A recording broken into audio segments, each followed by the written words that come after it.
So I see 4 attendees so far, and I think we had 7 registered. So I will just give it maybe a minute or two more before I start. So, good afternoon, everyone. My name is Mohammed Rauf. I am the director of transportation for the city of Roswell. So we appreciate you taking the time to learn more about the TSPLOST renewal effort, where we've been talking about a project list, and we're looking and hoping to get more and more public input. So that's why we scheduled these two virtual sessions with the public. One was last night, and this is the second and last one. So again, thanks for joining. So I have a presentation that I could start. It's going to last about 10 to 15 minutes. I hope to cover just some basics, and then definitely open it up for Q&A. But please feel free to use the Q&A chat box that's I guess is linked at the top of the screen. You can click on it and submit your questions, and after I'm done with the slides, we'll be sure to get to each and every question that you submit. And so yeah, that's the format for this presentation, and I hope you get some good benefit out of it. And it's definitely, I hope it's worth your time. So before I start on the presentation, just very quickly, to give you some background on the T-Splost. Actually, I'll just start with sharing the screen, so I should have the slides ready to go. Okay, make it full screen. Okay, there you go. So the city of Roswell, the task at hand for the city council, with the staff's help and public's input, is to develop a project list for the T-Splost renewal. So just some very basic background. So the T-Splost, it stands for Transportation Special Purpose Local Option Sales Tax. So it's a tax, that's paid on taxable goods and services in the Fulton County. So all funds received, they can only be used for surface transportation improvements throughout Fulton County, and the sales tax will be in place for 5 years. Uh, if a referendum that's scheduled for November this year passes. So again, who's involved in this is all cities in the Fulton County outside city of Atlanta and unincorporated Fulton County, and it's a 3/4 of a penny sales tax, and it's overall for the for the city of Roswell. It's expected to generate about 70 to 80 million dollars based on Roswell's population. That's how the overall revenue is split between different cities. And so anybody, just buying services within the county, whether it's tourists, visitors, businesses, or residents, they would pay this tax. So the first T-Splost was first T-Splost referendum was approved in 2016, November of 2016. So the county has been collecting the 3/4 of a penny sales tax and then distributing it to the cities based on their population. So for the first T-Splost was in place for 5 years. So it is set to expire in March of 2022. So for an uninterrupted collection of that revenue, the public should vote, and if the referendum approves in November 21, the collection could continue. So the Fulton County reached out to the cities earlier this year, asking them for their desire, if the city councils, the mayors, they wanted to move forward. So majority of the cities in Fulton County, they said that yes, they were interested in putting another referendum in November in front of the public, so the revenue could continue collection after March of the year 2022. So for that, every city must formulate their list. So Roswell staff, we started working on a list, and it's been discussed with the city council multiple times. So the way Roswell staff, we started on the list was to look at all the adapted plans we have, like our transportation master plan. We have a North Fulton comprehensive transportation plan, and then a bicycle and pedestrian master plan. So looking at all those plans and the planning level studies, that plus we conducted a public survey in March a couple months ago to ask public what type of projects would they want the city to spend this money on, and if they had any specific projects they would want to see, be considered for this list. And there were some staff recommendations and of course input from the city council. So when we got done with that effort, we had a list of about 70 projects, 70 projects. So the task at hand for the city council is, of course, to reduce that list down to a much smaller number of projects, because the official list needs to be, should complement the projected revenue, which for Roswell, the exact number is about $73.3 million. So that's the number we need to include in our project. So the overall master list got discussed with the city council twice at different committee meetings. I have the dates listed here. We had a much longer discussion on May 10th at a work session where the city council, after reviewing their own scoring of each of those projects, they reduced the number of projects on the list from 70 down to about 19. So that list of 19 projects went out to public. We created a website and we blasted it on social media starting a couple days ago. I believe Wednesday night is when it went live. So we are in that phase. We are requesting public input, and that's why we are doing these virtual sessions to answer any questions from the public. So the public could submit their input on that list till the end of the day this coming Sunday.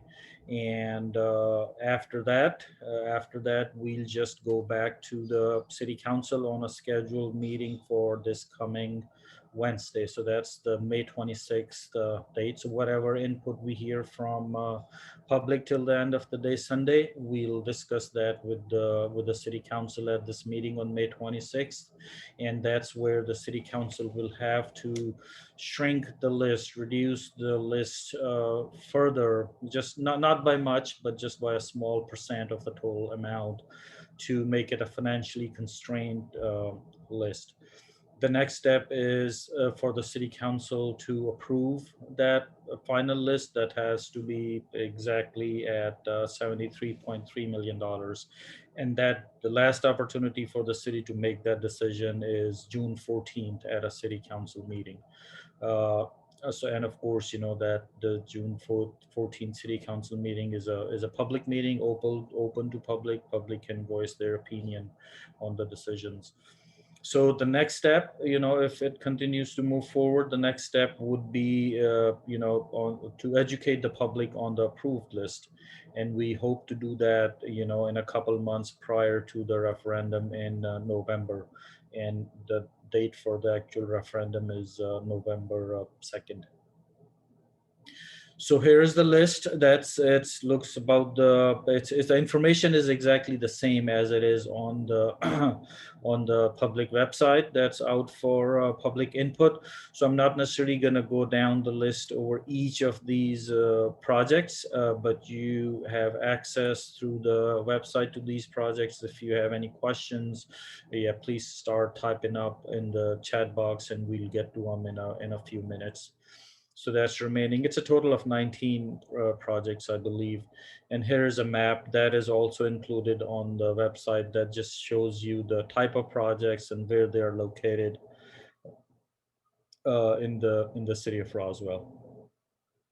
So actually, That's all I had on the slides. I have a link to that website that's out for public input, and you have some contact information here.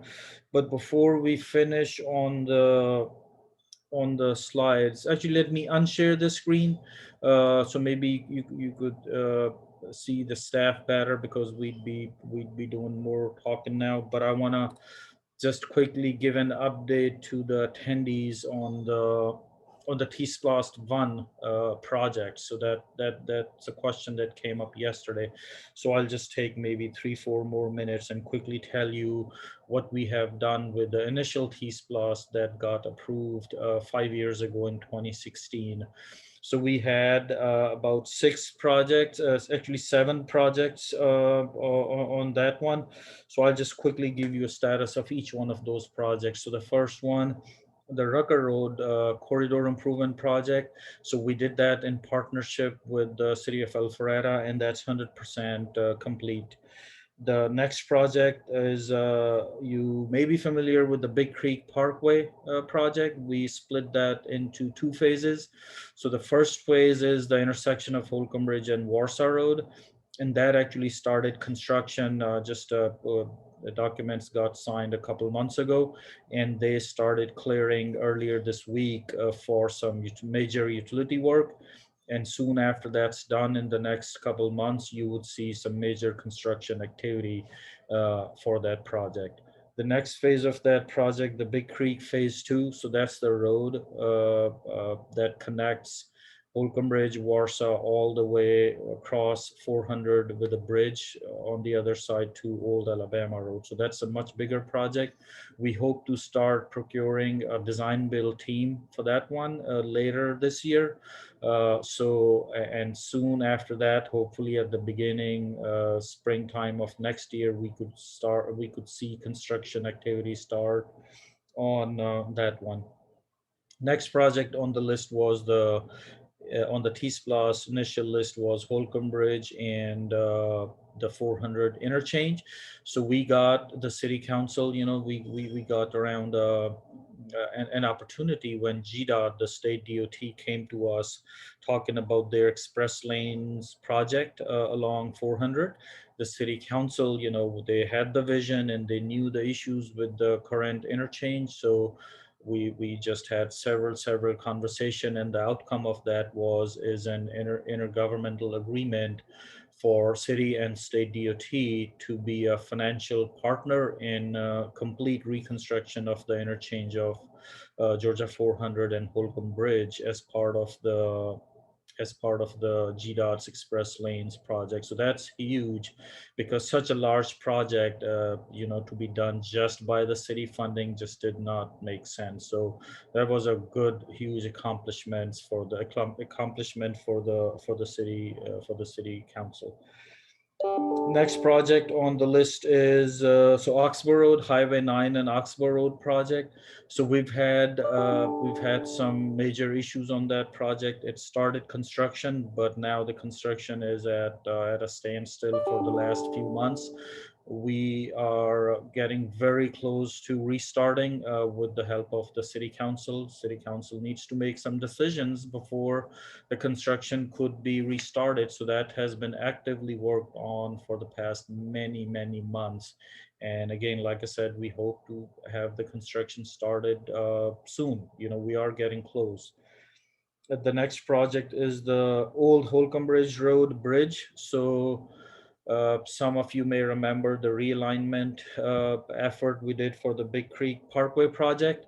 After that realignment decision by the city council, this old Holcomb Bridge Road bridge project got included and covered on the new alignment of the Big Creek Parkway project. And the last project I have on the list for T-Splost One is the Historic Gateway. So that project is funded by other sources for the most part. In the T-Splost, first T-Splost, the city council added about $3 million for some enhancements to that project. So for that, the city council created this citizens advisory committee a few months ago, and that committee has been very active. They are at work. They are doing their task, looking at different options. So that project, I would say, also has made some very good progress, and we'll see the outcome in the of that effort in the coming months. So that's actually all I was gonna say. It's 12:18 now, so we have 42 minutes for Q&A. And Rob Delros here on the screen, my one of my team member, he's gonna read any questions that are in the chat box for me to answer. Good afternoon, everyone. Thank you for joining us. Please, if you have questions to submit, please use the Q&A button at the bottom of the Zoom window. You'll be able to submit those, and I'll be able to read those to Mohammed. First question, Mohammed, can you talk about some of the benefits that a lot of these TSPLOST 2 projects will bring to the community? Absolutely, that's a very good question. So, of course, if you look at the list, it has a pretty good variety of projects. You would see, bicycle pedestrian amenities. You would see bridge replacements. You would see corridor improvement projects. And when we say corridor improvement projects, I'll just use Pine Grove Corridor as an example. So that project would include, of course, bicycle and pedestrian amenities. We know the corridor has some desperate intersection improvement needs, so absolutely that would be included. And there is some other known issues along the corridor that this project could definitely resolve. So that was the intent, the vision of the city council, to basically come up with a list that brings a variety of projects touching safety, touching congestion relief, and for sure do more and more projects that are multimodal type projects, meaning they must include bicycle and pedestrian elements in them. So I think we have a pretty good variety and a pretty good list of projects. Uh, Can you talk to us about what's being proposed on Pine Grove Road? Do we know yet whether we're considering bike lanes or wider sidewalks or roundabouts? What's going on? So yeah, so like any other project, what would happen is if the public supports passing the referendum in November and the money starts to come in, we'll basically start working on these projects that are going to make it on the list. And when we say we'll start working on the list, that would mean the very first effort would be for us to hire a consulting team, and their very first task would be to do some survey work and some public involvement, because we want to hear from the public at the beginning of the process. So the consulting team, with the help of city staff, input from the public, and of course the city council decides who could come up with the concept of that project. And concept would mean what the project would look like. Where does the public think the problems are? What type of elements, amenities like a path, a sidewalk? Where does the public think there is intersection improvement needs? So we hear from the public, we consider that input, but then the consulting firm, with the help of staff, they're also doing engineering analysis of the needs. They would look at the accident issues, the speeding issues, and all kinds of issues. So there will be that technical analysis of the problems as well. And again, with the help of the public needs and the technical analysis, with the consultant's recommendation, staff's recommendation, the city council basically decides and agrees on a concept that then, if approved, we move forward with designing that. So yes, it could include bicycle and pedestrian amenities. If majority of the public wants bike lanes, it could have bike lanes. If majority of the public just wants a trail and a sidewalk, it could have that. If the public suggests roundabouts and the technical analysis shows that a roundabout would work, then yes, it could be one roundabout, it could be multiple roundabouts. How do we decide which tier one projects get a higher priority than others? So that gets dictated, I guess, as we move forward. So we'll of course we the overall revenue that's projected to be generated for Roswell, we don't get it on day one, right? We get monthly checks from the county, so we will not have the full amount available to us. So we'll have to just manage the cash flow. We are probably not going to be able to start all the projects, and those are the things where staff recommends things to the city council, and the city council directs staff, and all that happens at open to public meetings. So of course public has an public will have an opportunity to make comments and suggestions to the city council. Can the T-SPLOST list be changed after the vote? How does that work? So generally, the list should not change, because this list that the Roswell City Council is going to approve becomes part of an intergovernmental agreement between the county and all the cities. So the list should not change. But, if for whatever reason a city council wants to change the list, they want to remove projects, or they want to change the scope of any of the project, it's hard for do it is not something that the city council would want to do, because something that got the public vote on, something that got passed through a referendum. Changes should not be made to something like that, but in extreme circumstance, I guess the city councils, they could consider making those changes. And of course we'll have to get legal input on something like that, because we are talking about an intergovernmental agreement, and any changes to that could have legal implications. What would happen if the revenue from the tax comes in significantly higher or significantly lower than you're expecting? Yeah, so these projections are done by Fulton County, and I hope and I would love for the projections to be over the numbers. So if they are over, we the county also suggests, as part of the intergovernmental agreement, cities to include some tier two and tier three projects. So we are also working on those. We're generally just talking about some project categories for tier two. So if the revenue is more, then the city council will have the option to go look at the tier two projects or anything that they want to build, basically. And if the projections are less, then I guess again it'll be staff's suggestions and recommendations to city council. Maybe they'll have to eliminate some of the projects from the approved list, or maybe they'll choose to reduce the scope of some of the projects. The city council can handle it either way. How will residents get updates on project status after the vote?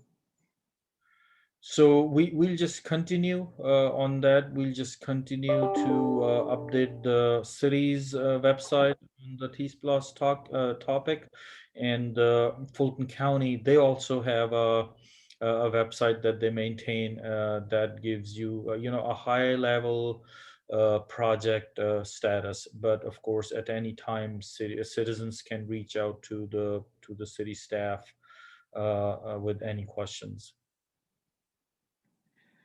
There were some significant changes on some projects for T-Splost 1, most notably Big Creek Parkway. Should we expect similar changes for T-Splost 2, or will City Council implement projects as planned? So, well, that's really up to the city council. But what I can say is what the city council did for the first T-Splost to the Big Creek Parkway project. So the need and purpose of that Big Creek Parkway project stayed the same. What got changed was just the alignment of that roadway rather than having most of it on a brand new alignment. The city council decided to change that to use an existing roadway and just upgrade that existing roadway to become the future Big Creek Parkway. So why they did that was a much bigger need, was a much bigger benefit to all citizens of Roswell, which was, like I mentioned before, by realigning the Big Creek Parkway, the city saved a bunch of T-Splost money. And with that money, what the city was able to do is make that agreement with the state DOT to get the 400 and Holcomb Bridge interchange rebuilt as part of GDOT's Express Lanes project. So again, that was a unique situation. The opportunity came after the initial T-Splost list was approved in 2016 by the voters. The opportunity from GDOT came after the fact, and the city council saw the opportunity, the bigger benefit to the citizens. That's why they made that decision. And again, the scope of that project did not change. It's just the alignment of that project. And what will happen in the future, we don't foresee any similar problems with any of the T-Splost, the current list that we're talking about. We don't anticipate any, but again, things could change, and it'll be a city council decision whenever, if and when such a need arise for them to look at or reconsider some of the projects. Mohammed, if I can add to my opinion on that, this the state putting in $1.5 billion on Georgia 400 was unknown to the city prior to the vote and was not something we could have foreseen happening. It is very unlikely that an event like that would happen again. If it weren't for express lanes, there would be no opportunity to reconstruct Holcomb Bridge interchange. Therefore, there would be no need to reconsider Big Creek's alignment. Yeah, that's a good point. Next question. What is GDOT's role in T-Splost? Do they get to control any of this funding? So GDOT, they don't necessarily have a direct role or participation in this T-Splost. The only time they'll be involved is if one of these projects is on a state road corridor. And even in that case, they don't dictate the money, or they don't control the money. The city controls the money. But like any other project the city does on a state road, we just have to follow their rules and regulations, and that's pretty much it. Mohammed, what is MARTA's role in T-Splost? Is there any transit on our list? So we actually initially, remember I mentioned that big master list of 70 projects. So that had a transit component in there, and that actually did not become part of the shortlisted projects. And the reason behind that, so transit is good. I think the most of the cities and the majority of the Roswell City Council, I think they all understand transit and the benefits of it, and they support it. It's just that they did not think this T-Splost funding is the best way to have more transit implemented in the city. So there is support for transit. The city council just didn't think this was the most suitable funding source for transit. So that's why it did not make high up on the list. Mohammed, next question. Will the city be posting recordings of these webinars to be made publicly?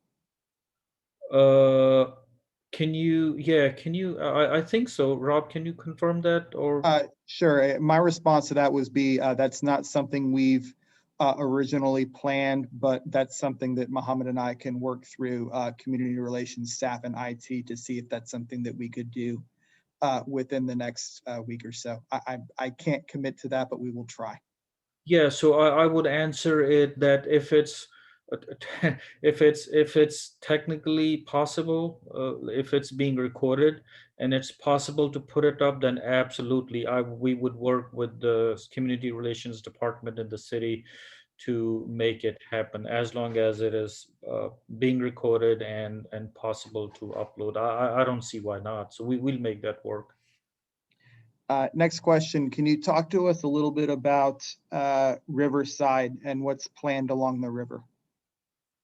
Yeah, so that's really pretty much the only project on the list where, so that has always been a known need and a desire from the residents and the city council. So that's the only one that actually is already in works. So a couple, 3 years ago, the city council gave us some money to do survey, public involvement, and concept development. So unfortunately, due to COVID, we wanted to do a widespread public involvement and extensive public involvement for that because obvious reasons, because it's our river corridor. We, because of the COVID, we could not do that. It has not happened yet, but I think we're getting close. Recently, city has been doing more and more in-person meetings, so we'll get to that point soon. I think we are ready for it, and after that, the concept gets developed and approved by the city council. And if this T-SPLOST funding is the referendum is approved, construction could start on that project sooner. So what it could include is basically, again, the intent was to have some bicycle and pedestrian amenities along the corridor because that's a known need. And we also are aware for the past many years there is some intersection improvement needs there, some operational issues, and all that gets analyzed as part of the concept development phase. And basically, whatever the public is going to tell us, all they desire along the corridor would get considered as part of the concept development phase, which eventually gets in front of city council for approval. Mohammed, can you talk to us about how the tax works with the money raised? Does what we're collecting in Roswell stay in Roswell? So the way it works is all the sales tax that gets collected goes to Fulton County, and then it gets distributed back to each of the city based on its population. So Roswell, I believe, is the would be the third, well, actually second largest population city. We're not counting city of Atlanta because they're not included in this revenue. So after Sandy Springs, Roswell gets the larger amount. So it's based on the population of each city is the dictating factor behind the revenue.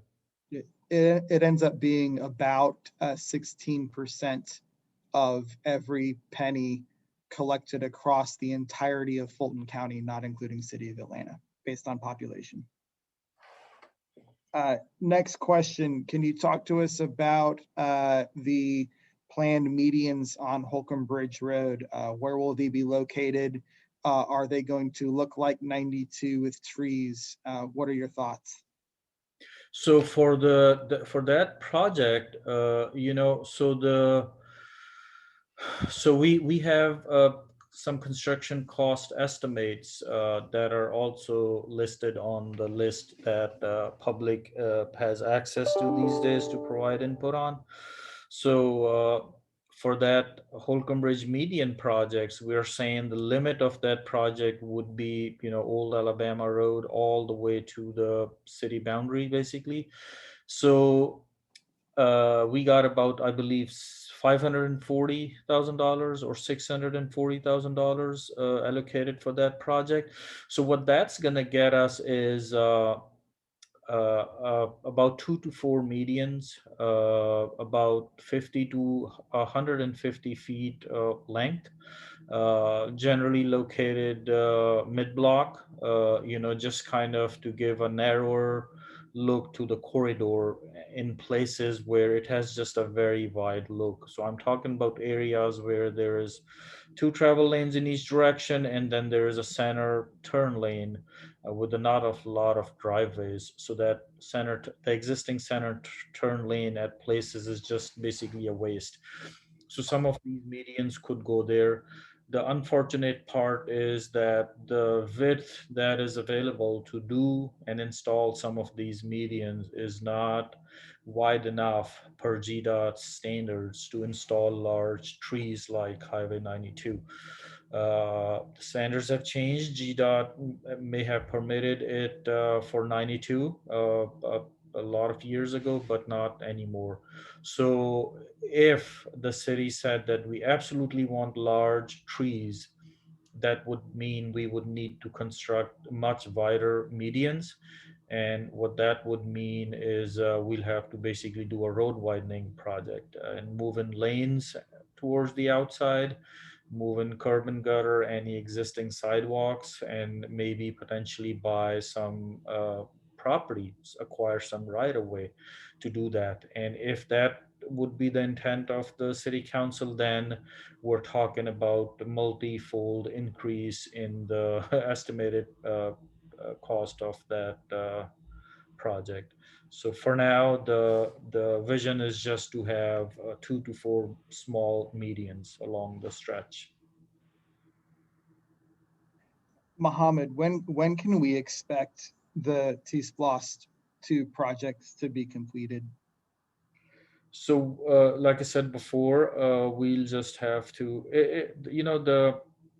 it'll be a factor of, the cash flow, basically money coming in, and us, designing a lot of projects initially, and then maybe somewhere midway through the collection period in year three, probably we could see some construction starting on those projects.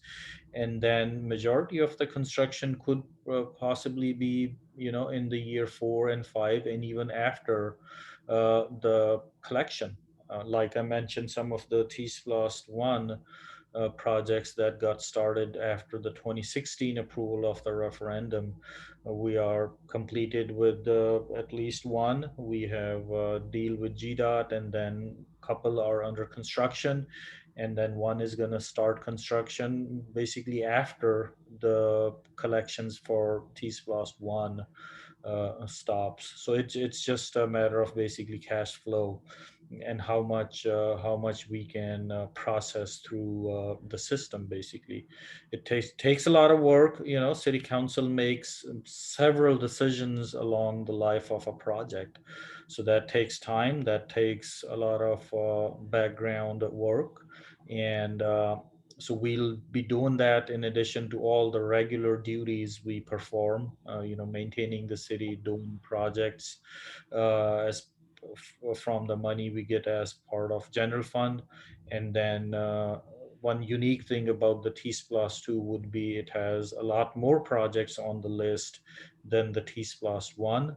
And then while we are working on T Plus 2, we would still be working on some of the T Plus 1 projects. So it's going to be a lot of work that we hope to, we're also requesting necessary resources from the city council as part of this effort. If we get the appropriate amount of resources, we'll definitely be able to deliver, in a timely fashion and within the estimated costs. Mohammed, can you talk a little bit about the proposed projects along Cox Road and along Nesbitt Ferry that aren't being led by the city of Roswell? How can we guarantee that those projects will reflect Roswell citizens' requests? Yeah, absolutely. So Nesbitt Ferry Corridor. So that Nesbitt Ferry Corridor is located within the city of Roswell. We own the right of way. Uh, the city of Johns Creek, they have reached out to us that they wanna they want to do a corridor improvement project because that road gets used by a lot of their residents. So they are offering a pretty good deal to the city. They're thinking a corridor improvement project at an estimated cost of about $7 million, and they have requested the city to put in 1 million out of that in our T-Splost, and then the city of Johns Creek takes the lead in designing and constructing. So what that means is when things go in the right direction, what will happen is we'll have a memorandum of understanding and eventually an intergovernmental agreement with the city of Johns Creek. And of course, we'll make sure that the city of Roswell's interest and the interest of the citizens of Roswell is captured and it's covered in the IGA. So we staff and residents of Roswell will get involved every step of the way when decisions are being made, when public input is being collected. So we had this would not be the first time we have done that before as well.